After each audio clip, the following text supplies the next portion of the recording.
ડીસા આ માત્ર એક ગામનું નામ નથી, એક લાગણી છે. હા, મારા જન્મ પહેલાથી જ આ ગામને લોકો ડીસા શહેર તરીકે ઓળખે છે. મારા ગુજરાતની પ્રખ્યાત બટાટા નગરી એટલે Deesa. Deesa is not just a city for me, it is a far far more than just a city. It's like feeling, it's a love. અને પ્રેમને વ્યક્ત કરવા તો માતૃભાષા જ જોઈએ ને. આમ જોઈએ ને તો કશું જ નથી આ ડીસા પાસે.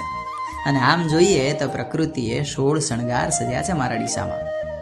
હા, એની પાસે નદીના નામે બનાસનો વિશાળ રેતાળ પટ છે, જેમાં ક્યારેક જ પાણી આવે છે.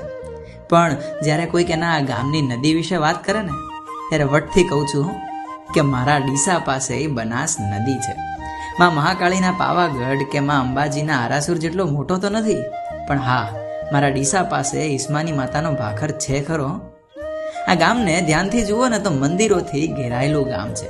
પાલનપુર સાઈડથી રાજ મંદિર, ધાનેરા સાઈડથી ગાયત્રી મંદિર, ગામની વચ્ચે જલારામ મંદિર, ઠેક ઠેકાણે હનુમાનજી મંદિર અને વારસો સાચવીને બેઠેલું રામજી મંદિર. અને એ વખતની આર્મીએ તૈયાર કરાવેલું રિશાલેશ્વર મહાદેવનું મંદિર હજુય વર્ષોનો ઇતિહાસ તાજો કરાવે છે.